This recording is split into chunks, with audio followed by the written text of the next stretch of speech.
This is Democracy Now!, democracynow.org, the War and Peace Report. I'm Amy Goodman. We turn now to the occupied West Bank, where Palestinians staged a general strike Sunday after Israeli forces killed at least 14 people during a raid that lasted more than 50 hours on the Nur Shams refugee camp near the city of Tulkarm. The residents of Nur Shams said the Israeli siege left the refugee camp uninhabitable. Seeing it is not like hearing about it. You can see with your eyes what happened. Destruction. Gaza number 2. What happened is that they left no trees, nor people, nor stones. It is unbearable, uninhabitable by humans. What happened is destruction. Destruction. They turned the camp into something uninhabitable. It is terrible. In a separate attack, the Palestinian Red Crescent Society reports Israeli settlers shot dead a Palestinian ambulance driver south of Nablus as he was trying to reach Palestinians injured during a raid by Jewish settlers. For more, we go to Ramallah, to Mariam Barghouti, Palestinian writer and journalist. Her recent op-ed for Al Jazeera is headlined, "Palestinians and the World Must Not Lose Hope." Mariam, welcome back to Democracy Now! If you can explain what happened over the weekend, not only just in the occupied West Bank overall. Thanks for having me back, Amy. So what we have seen in the West Bank across the weekend and in general in this month is an intensification and escalation by the Israeli military as well as armed Israeli settlers that are trying to continue the illegal annexation of lands in the West Bank. The concentration of these attacks, as we have seen earlier, have been in Tulkarm and Jenin, which is north of the West Bank. And that is because there is few youth groups that are engaging in armed confrontation. But as you have seen, the Israeli military, just as it is conducting in Gaza, is trying to focus on the attack of the civilian infrastructure. It is making any life for Palestinians unbearable, and it is using excessive violence and slaughter to do so. So what we are seeing is a disregard for Palestinian lives, and we are seeing it happen in the most brutal and savage ways that I don't think any of us really could have imagined. And over the weekend, Palestinians went on a strike yesterday in mourning of 14 Palestinians killed in one of the longest siege being conducted by the Israeli military on Nur Shams refugee camp. This is an attack on Palestinians that were already displaced from their homes in 1948, only to have the same army come back and attack the generations that came afterwards that chose to fight for life. 14 were killed, and of those 2 were children, which is on brand for Israel. A fifth of all Palestinians killed in the West Bank were children, as we have seen in Gaza, where nearly half of all Palestinians killed are children and minors. Can you talk about the significance of Nur Shams, the refugee camp there in Tulkarm? The significance of Tulkarm and Nur Shams is like the significance of Jenin refugee camp, is like the significance of the old city in Nablus, in that it allows for youth who have refused to be silenced, who have witnessed the brutality engaged against them, from arrests under administrative detention by the Israeli military to the continuation of Israeli settler attacks. So you have the Nur Shams brigade, and you have the Jenin brigade, which is youth with very humble weapons that are no match for Israel's nuclear army, who have chosen to confront the Israeli military. And we need to keep in mind that the Israeli military went and engaged in an offensive and an attack on the refugee camp, and these youth engaged in confrontation to try and protect the refugee camp from the destruction. And what Israel did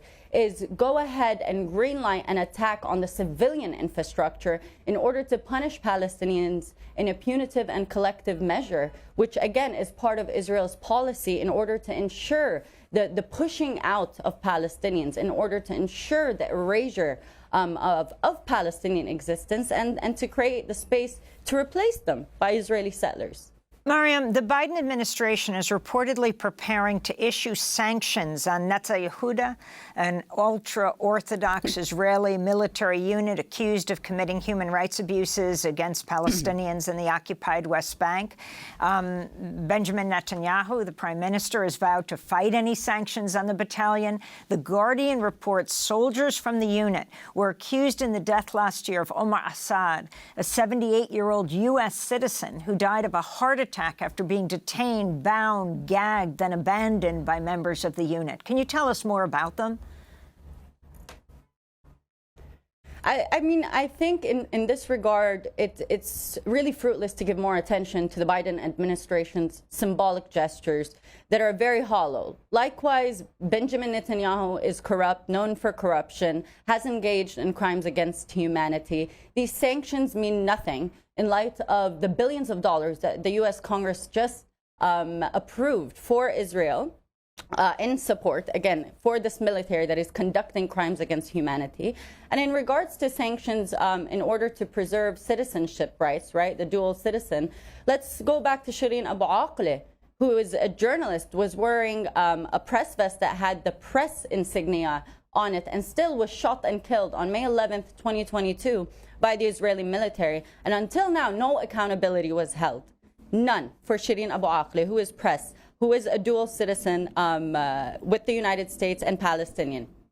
So the Biden administration is really trying to scurry using these words like sanctions while putting amendments of it's against a select few. It should not be against a select few. This entire regime is engaging in crimes against humanity, and it is U.S. sponsored.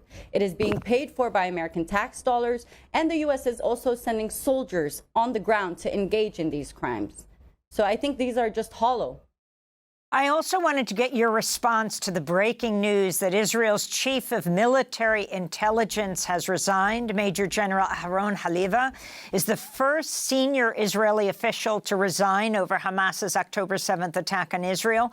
In a statement, he said his office, quote, did not live up to the task we were entrusted with. Many see this as a direct hit on Benjamin Netanyahu, calling for him to resign as well. I think Halevi's resignation, again, is telling of how the Israeli security institution is failing. It has constantly tried to showcase to the world that it is an institution that provides national security when it is an institution that perpetuates crimes of persecution and apartheid. And what is happening now is resignation is an attempt to evade future accountability as a commander or as a senior position in this institution of repression and abuse. So again, what I see it as an evasion of accountability for what is to come, because Israel is committing and engaging in crimes of genocide in not just Gaza, but in the West Bank, and as well as against Palestinians with Israeli citizenship, where the Israeli police shot and killed 4 Palestinians with Israeli citizenship so far. Finally, Mariam Barghouti, I wanted to ask you about the attack on journalists. You mentioned Shireen Abu Akleh, who was killed May 11th, 2022.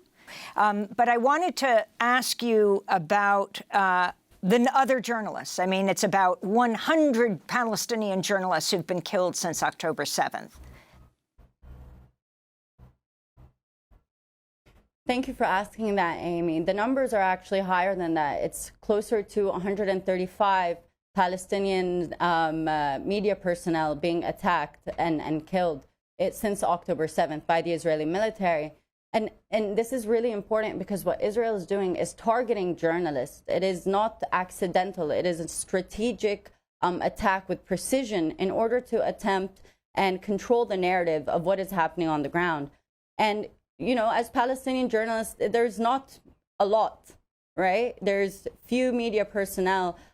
So this attack is very dangerous because the more and more we're risking our lives, the more and more we're getting killed, with the impunity being provided to Israel, then more and more it is able to try and control the narrative and dub its attack and its attempt at erasing Palestinians as self-defense, when it is de facto the slaughter and ethnic cleansing of a population under the pretext of defense.